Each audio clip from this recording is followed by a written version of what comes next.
નમસ્કાર મિત્રો, ફરી એકવાર તપોવન ગ્રુપ ઓફ સ્કૂલની અંદર આપ સૌનું હાર્દિક સ્વાગત છે. જે ફરી એકવાર આપણે યુનિટ નંબર 4 આગળ જોવાનું છે. તે પહેલાં આગળના લેક્ચરને એકવાર આપણે યાદ કરી લઈએ, જેથી કરીને આપણે ફરીથી અહીંયા આવી જઈએ કે આપણે ક્યાં સુધી હતા એમ. તો આપણે જોયું હતું લાસ્ટ લેક્ચરની અંદર એવું કહ્યું કે ચાંદની હતી, એ ચાંદની ધીમે ધીમે ધીમે અબુ ચાચાની જે વાર્તા હતી તેમાંથી રસ ગુમાવી રહી હતી. તેને જે કંઈ પણ અનાજના દાણા કે ઘાસ આપવામાં આવતું હતું તેમાં પણ એને કંઈ રસ રહ્યો નહોતો. એની ભૂખ જતી રહી હતી અને ખૂબ જ પાતળી થઈ ગઈ હતી. એનું કારણ શું હતું કે તેને ક્યાં જવું હતું? પર્વતની ટોચ ઉપર સતત અને સતત પર્વતને જોતી હતી કે જે સૂરજની આ પ્રકાશથી ચમકી રહ્યો હોય અને વાદળોની સાથે રમી રહ્યો હોય. આવામાં અબુ ખાન પણ સમજી ગયા કે પોતાની વહાલી ચાંદનીને શું થયું છે. એટલે એને બચાવવાના હેતુથી જ, એની સુરક્ષા માટે જ અબુ ખાને તેને એક બરોબર મોટી કોટડી હોય અથવા તો મોટી ઝૂંપડી જેવું કંઈક હતું તેની અંદર છુપાવી દીધી હતી. પરંતુ પાછળની બારી બંધ કરતા ભૂલી ગયા હતા અને તે જ રાત્રે ચાંદની ત્યાંથી ભાગી જાય છે.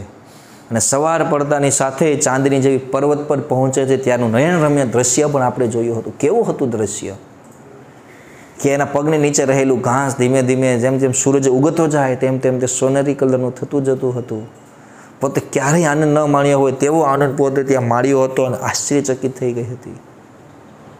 અને જાણે કે એવું લાગી રહ્યું હતું કે ઘણા વર્ષોના જુદાપણા પછી પોતે પોતાની માતાને મળી રહી હોય ને તેવું પોતે અનુભવ કરતી હતી. અબુ ખાનનું જે એકદમ જેલ જેવું ઘર હતું તેનાથી આ વસ્તુ એકદમ અલગ હતી, આમ પોતે વિચારે છે. ત્યાર પછી જોઈએ આપણે આગળ તો કે હવે શું થાય છે એમ. તો શરૂ કરીએ આપણે આગળ અહીંયાથી પાઠ. તો ધેટ ડે કે તે દિવસે સી જમ્પ્ડ તેણી કૂદી, પ્લેડ રમી, એટ જમી, ઓલ અરાઉન્ડ એટલે ચારે બાજુએ. કે તે દિવસે તેણી કૂદી રમી અને ચારે બાજુએ ચરી રજમી. ખ્યાલ આવી ગયો એટલો? કેમ કે ખુશ જ એટલી હતી. કૂદવા લાગી હશે, નાચવા લાગી હશે, બે બે બે બે કરતી હશે અને ખાતી જતી હશે. She was on the top of the world તેની વિશ્વની ઊંચાઈ ઉપર હતી. કેમ કે એના માટે તો એ જ વિશ્વ ને. આપણને ખબર છે કે માઉન્ટ એવરેસ્ટ સૌથી ઊંચો છે, ત્યાં જઈએ તો ઊંચાઈ લાગે, પરંતુ એને થોડી ખબર પડે માઉન્ટ એવરેસ્ટ એટલે શું છે. એને તો સામે જે પર્વત દેખાતો હતો એ જ એના માટે ઊંચાઈ હતી. એટલે કહે છે કે તે દુનિયાની સૌથી ઊંચાઈ ઉપર હતી. It was the happiest day in Chandni's life. તે ચાંદનીના જીવનનો સૌથી ખુશ દિવસ હતો. આખા જીવનમાં ક્યારેય ખુશ ન થયો એટલી ખુશ હતી. કેમ? એક તો એની સ્વતંત્રતા મળી હતી. કોઈ પણ વ્યક્તિને બરોબર છે બંધનમાં રાખેલો હોય, ગમે તેટલું સારું ખાવાનું આપતા હોવ ને તમે તો બી એને ખુશી એટલી ન થાય. પણ એ વ્યક્તિને એક રોટલીને શાક થોડુંક મળતું હોય ખાવા, પણ સ્વતંત્ર હોય ને, પોતાની રીતે લાઈફ જીવતો હોય ને તો એને મજા આવે. આપણે પણ અત્યારે આટલા જઈએ, આપણે થોડું ઘણું પણ જો કોઈ ઓર્ડર આપે છે ને તો આપણે પસંદ નથી આવતું તો વિચારો 4 દિવાલની અંદર રહેવાનું થતું હોય, ગળામાં અહીંયા બરોબર દોરી બાંધી દીધી એટલામાં રખડવાનું થતું હોય તો આપણે કેમ મેળ આવે? અહીંયા તો બેન એટલા વર્ષો સુધી એમાં રહેતી ને આજે આટલા વર્ષો પછી પોતે કંઈક અલગ થઈ છે. એટલે જો ને જીવનનો સૌથી ખુશનસીબ દિવસ હતો એનો. એટલો આનંદ પોતે માણ્યો હતો. The sun disappear behind the hills કે જે સૂર્ય હતો તે સૂર્ય પણ પર્વતની પાછળ અદૃશ્ય થઈ ગયો. ડિસઅપિયરનો મતલબ શું થાય? અદૃશ્ય થવું. કે સૂર્ય પણ પર્વતની પાછળ અદૃશ્ય થઈ ગયો હતો.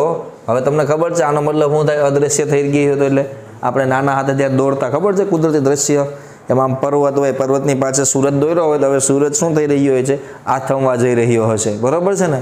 એટલે કે સૂર્ય હતો તે પર્વતોની પાછળ અદૃશ્ય થઈ રહ્યો હતો. એટલે કે હવે ધીમે ધીમે સૂર્યાસ્ત થવા જઈ રહ્યો હતો. હવે સૂર્યાસ્તનું વર્ણન કર્યું છે કે સૂર્યાસ્ત, જો આપણે સવારે સૂર્યોદય સમયે કેવું વાતાવરણ હોય એ પણ આપણે જોયું હતું, અને સૂર્યાસ્ત સમયે કેવું વાતાવરણ હોય એ હવે આપણે જોવાનું છે.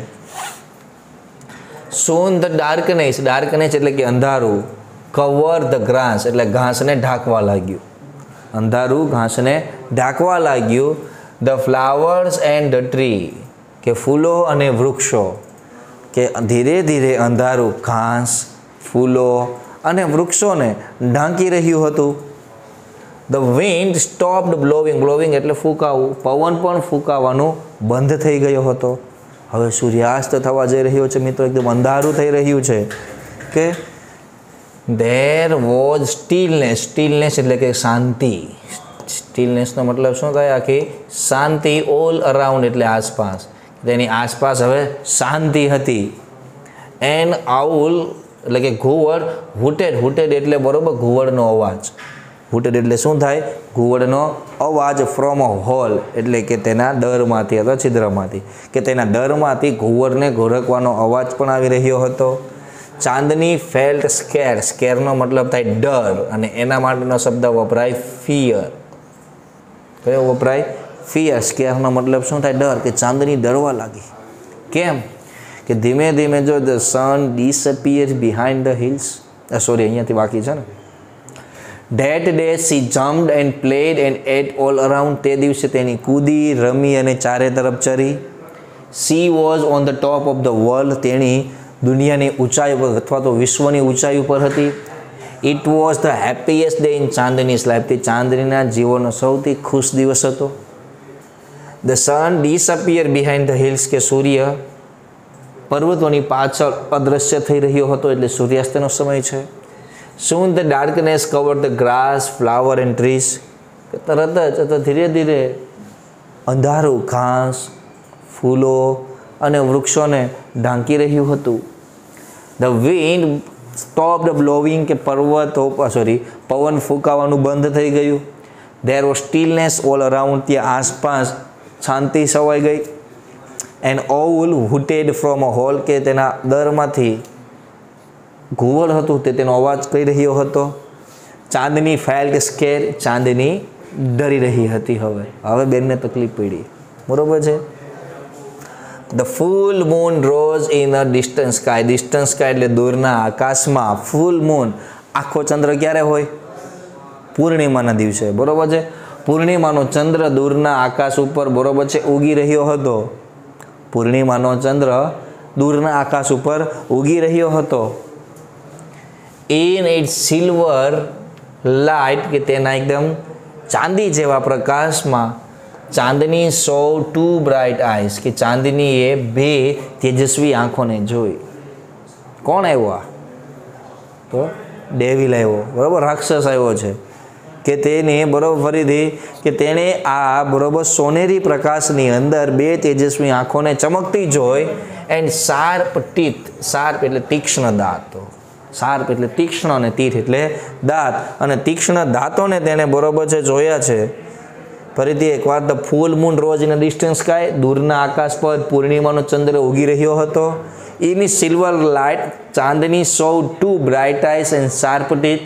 કે ચાંદનીએ આ સોનેરી પ્રકાશમાં બે તેજસ્વી આંખો અને ચમકતા દાંતને જોયા. મૂવિંગ એટલે ચાલતા. ટુવાર્ડ્સ હર એટલે તેણીની તરફ. તેણીની તરફ તેને આવતા બે બરોબર છે આવા દાંત પણ જોયા. જો મૂવિંગ એટલે આવતા સ્લોલી ધીમેથી. ટુવાર્ડ્સ એટલે તેની તરફ આવતા બે તેજસ્વી આંખોવાળા અને તીક્ષ્ણ દાંતોને જોયા. કે આ કોણ આવે છે? હવે ચાંદની થોડી તકલીફ પડવા લાગી. હવે શું થશે? તો એના માટે આગળ હવે આપને એવું કહે છે, the devil was not in a hurry. Hurry એટલે કે ઉતાવળ. અને ડેવિલ રાક્ષસ. કે રાક્ષસને કોઈ ઉતાવળ નહોતી, એટલે ધીમે ધીમે આવતો હતો. He knew that. તે જાણતો હતો કે this goat was also his food. આ બકરી પણ તેનો જ ખોરાક છે. કે એને કંઈ ચિંતા જ નહોતી. ખબર હતી આ બીજે ક્યાં જશે, અંતે ખાવાની તો મારે જ છે, એટલે કંઈ ઉતાવળ કરવાની જરૂર નથી. શાંતિથી હું જઈશ. આમ ધીમે ધીમે બરોબર છે. પોતે ધીમે ધીમે ચાલતો બકરીની પાસે પોતે આવે છે. ધ વોલ્ફ એટલે કે વરુ. એન્ડ ધ ગોટ એટલે કે બકરી. સ્ટ્રક એટલે કે બરોબર છે ફસાવવું અથવા અથડાવવું. ધેર હેડ કે તેઓના માથા. વિથ ઈચ અધર એકબીજા સાથે. બકરી અને વરુએ તેઓના માથા એકબીજા સાથે અથડાવ્યા. He was big. તે ખૂબ જ મોટો હતો. તે એટલે કોણ? ડેવિલ. ડેવિલ ખૂબ જ મોટો હતો. And furious. ફ્યુરિયસ એટલે કે હિંસક. ફ્યુરિયસનો મતલબ શું થાય? હિંસક. અને હિંસક હતો. વેર એઝ કે જ્યારે she was small but not weak. બરોબર છે. જ્યારે તેણી ખૂબ જ નાની હતી પરંતુ નબળી નહોતી.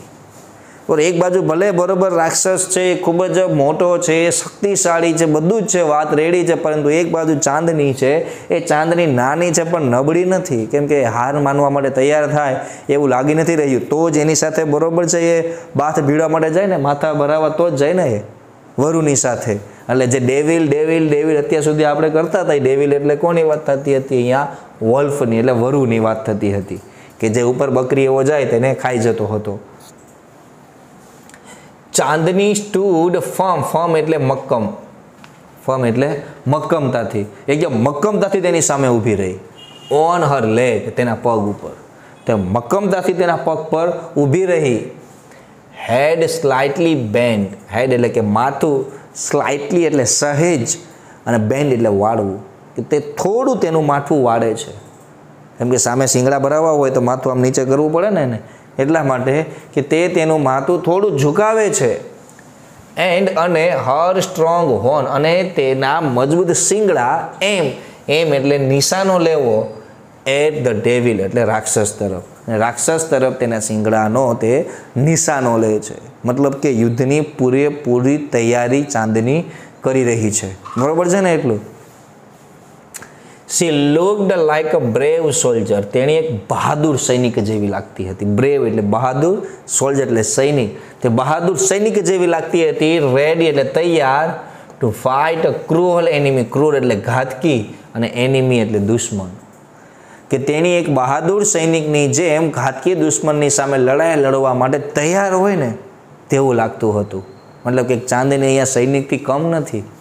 પોતાને ખબર છે કે પોતે તેની સામે જીતી શકવાની નથી, સામે દુશ્મન એટલો શક્તિશાળી છે, છતાં પણ તેની સામે લડવું એ બહાદુર સૈનિકની નિશાની છે, અને એ જ નિશાની આપણને અહીંયા ચાંદની છે તે આપી રહી છે.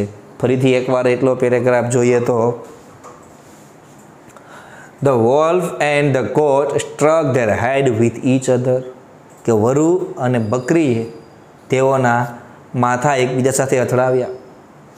He was big and furious, whereas she was small but not weak. કે તે ખૂબ જ મોટો અને હિંસક હતો, કે જ્યારે બકરી અથવા તો તેણી ખૂબ જ નાની હતી પરંતુ નબળી નહોતી. ચાંદની stood firm on her legs, head slightly bent, and her strong horn aimed at the devil. કે ચાંદની મક્કમતાથી તેના પગ પર ઊભી રહી, થોડું માથું ઝુકાવ્યું, અને તેના મજબૂત શિંગડાને રાક્ષસની તરફ નિશાનો કર્યો. She looked like a brave soldier ready to fight a cruel enemy. કે તેણી દુશ્મન તો ઘાતકી દુશ્મનની સાથે લડાઈ લડવા તૈયાર હોય તેવા બહાદુર સૈનિક જેવી લાગી રહી હતી. ત્યાર પછી જોઈએ આગળ શું કહે છે હવે આપણને, કે ધ ફાઇટ બિગન, લડાઈ શરૂ થઈ ગઈ. It went on through the night. તે આખી રાત ચાલી, રાતભર ચાલી. The moon began to grow pale. પાલનો મતલબ થાય ઝાંખું પડવું, કે ચંદ્ર ઝાંખો થવાનું શરૂ થયો, ઝાંખો થવા લાગ્યો. એટલે હવે શું પડવાની તૈયારીમાં હશે મિત્રો? સવાર. શું પડવાની તૈયારીમાં છે? સવાર. એટલે ધીમે ધીમે સવાર પડવા લાગી છે. એન્ડ સડનલી, અને અચાનક જ, હાઇડ બિહાઇન્ડ ધ ક્લાઉડ્સ, અને વાદળોની પાછળ છુપાઈ ગયું, અને વાદળોની પાછળ છુપાઈ જાય છે. The star also began to disappear one by one, કે તારાઓ પણ એક પછી એક અદૃશ્ય થવા લાગ્યા. તારાઓ પણ એક પછી એક અદૃશ્ય થવા લાગ્યા. અ ફેન્ટ લાઇટ, ફેન્ટ એટલે કે ઝાંખો, અને લાઇટ એટલે પ્રકાશ, કે ઝાંખો પ્રકાશ અપિયર ઇન ધ ઈસ્ટ એટલે કે પશ્ચિમમાં દેખાયો. કે ઝાંખો પ્રકાશ, સોરી ઈસ્ટ એટલે પૂર્વ, કે જે ઝાંખો પ્રકાશ હતો તે પૂર્વમાં દેખાયો. ધ ફર્સ્ટ રે એટલે પહેલું કિરણ, ઓફ ધ સન કે સૂર્યનું, સો કે જોયું, ચાંદની લાઈંગ ઓન ધ ગ્રાઉન્ડ કે ચાંદનીને ગ્રાઉન્ડ ઉપર પડેલી અથવા જમીન ઉપર પડેલી. કે સવારે સૂરજનું પહેલું કિરણ જે પડ્યું એ સવારના પહેલા કિરણે શું જોયું? કે જમીન ઉપર ચાંદની પડી હતી. She was completely soaked in a blood. Soaked એટલે તરબોળ. સોકનો મતલબ શું થાય? તરબોળ હોવું, ઇન બ્લડ એટલે લોહીથી. કે તેની સંપૂર્ણપણે લોહીથી તરબોળ થઈ ગયેલી હતી. ધ વોલ્ફ એટલે કે વરુ, ટાયર, ટાયર એટલે કે ઠાકેલો, વરુ એકદમ થાકેલું લાગતું હતું. એન્ડ સ્લીપી એટલે ઊંઘમાં હતું. Was getting ready to devour હર. ડેવરનો મતલબ થાય ખાવું, ઈટ. બરોબર છે કે તે તેનું ભોજન કરવા માટે તૈયાર હતો. ડેવરનો મતલબ થાય ખાવું, કે તેનું ખાવાનું ખાવા માટે તૈયાર હતો. ફરીથી જોઈએ આખું શું થાય છે. ધ ફાઇટ બિગન કે લડાઈની શરૂઆત થઈ ગઈ. કોની વચ્ચે કે એક વોલ્ફ અને બીજી ગોટ એટલે વરુ અને બકરીની વચ્ચે યુદ્ધની મિત્રો શરૂઆત થઈ ગઈ છે. બે સામસામે લડાતા. કેટલું યુદ્ધ ચાલ્યું કે it went on through the night. તે આખી રાત ચાલ્યું. The moon began to grow Pal and suddenly hide behind the clouds. કે એકદમ ચંદ્ર પણ એકદમ નિસ્તેજ થવા લાગ્યો અને ધીમે ધીમે પર્વતોની પાછળ છુપાવવા લાગ્યો. And the star also began to disappear one by one. તારાઓ પણ એક પછી એક અદૃશ્ય થવા લાગ્યા હતા. મતલબ કે હવે મિત્રો એકદમ સવારે પડવાની તૈયારી છે. ત્યાં સુધી ચાંદની અને વરુ વચ્ચેની લડાઈ ચાલી હતી. A faint light appear in the east. પૂર્વની અંદર એક ઝાખું પ્રકાશનું કિરણ દેખાણું છે. ફેન્ટનો મતલબ શું થાય? ઝાખું. કે પૂર્વમાં એક ઝાંખું સૂર્યનું કિરણ દેખાયું અને એ જે કિરણ છે એ શું જોવે છે? ધ ફર્સ્ટ રે of the sun so Chandni lying on the ground. કે સૂર્યનું પહેલું ઝાંખું કિરણ ચાંદનીને જમીન ઉપર પડેલું જુએ છે. અને કેવી હતી ચાંદની ત્યારે? કે she was completely soaked in a blood. કે સંપૂર્ણપણે લોહીથી તરબોળ થઈ ગયેલી હતી. The wolf tired and sleepy was getting ready to devour her. કે વરુ એકદમ થાકી ગયો હતો અને ઊંઘમાં હતો અને તેને ખાવા માટે તે તૈયાર હતો. હવે અંતે બરોબર છે ચાંદનીનું શું થયું હશે? અહીંયા મૃત્યુ થયું છે. ત્યાર પછી જોઈએ આગળ હવે શું થાય છે. કે ફ્લોકનો મતલબ થાય ગ્રુપ, ટોળું. બરોબર છે. ફ્લોક એટલે ગ્રુપ અથવા તો ટોળું. ઓફ બર્ડ્સ કે પક્ષીઓનું સિટિંગ ઓન ટ્રી કે વૃક્ષ પર બેઠેલું. ડિબેટિંગ એટલે ચર્ચા કરવી. ડિબેટનો મતલબ થાય ચર્ચા કરવી. The result of the fight એટલે કે આ લડાઈના પરિણામનું. એટલે આખું એવું થાય કે વૃક્ષ પર બેઠેલું એક પક્ષીઓનું ટોળું. વૃક્ષ પર બેઠેલું પક્ષીઓનું એક ટોળું આ લડાઈના પરિણામની ચર્ચા કરી રહ્યું હતું. ઉપર બેઠા બેઠા આખી રાત એ લોકોએ પણ યુદ્ધ જોયું હશે અને અંતે ચર્ચા કરી રહ્યું હતું. શું ચર્ચા કરતું હશે? કે કોણ જીત્યું છે. તો એની ચર્ચા કંઈક આવી છે. તો અહીંયા એવું કહે છે કે સો હુ ઇઝ ધ વિનર. તો કોણ જીત્યું? સો હુ ઇઝ ધ વિનર. તો કોણ જીત્યું? Asked a small one. સૌથી નાના પક્ષીએ પૂછ્યું. તો કોણ જીત્યું? આખી લડાઈ પૂરી થઈ. આખી લડાઈ લોકોએ જોઈતી છેલ્લે જોયું ચાંદની સંપૂર્ણ લોહીથી તરબોળ થઈ ગયેલી હતી. ઓલા ભાઈ એને ખાવાની તૈયારીમાં હતા. છતાં પણ નાના પક્ષી એવું પૂછ્યું કે તો વિજેતા કોણ છે? The wolf of course. ચોક્કસપણે કોણ હોય? વરુ. આપણે પણ એ જ વિચારીએ કે નહીં? ચોક્કસપણે વિજેતા કોણ હશે? વરુ. Most of other declare. ડિક્લેરનો મતલબ થાય જાહેર કરવું. ડિક્લેરનો મતલબ શું થાય? જાહેર કરવું. ટુગેધર એટલે સાથે મળીને.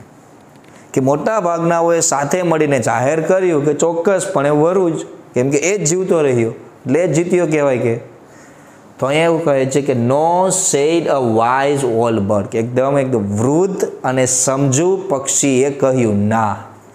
વૃદ્ધ અને સમજુ પક્ષીએ કહ્યું ના. Chandni is the winner. કે ચાંદની વિજેતા છે. I have never seen such a brave freedom fighter. I have never seen. મેં ક્યારેય જોયો નથી. સચ એટલે આવો, બ્રેવ એટલે બહાદુર, ફ્રીડમ ફાઇટર એટલે કે સ્વાતંત્ર્ય સેનાની. મેં ક્યારેય આટલો બહાદુર સ્વાતંત્ર્ય સેનાની જોયો જ નથી. એટલે સૌથી વધારે એમ કે છે ચાંદની મારા મત અનુસાર વિનર કહેવાય. કેમ?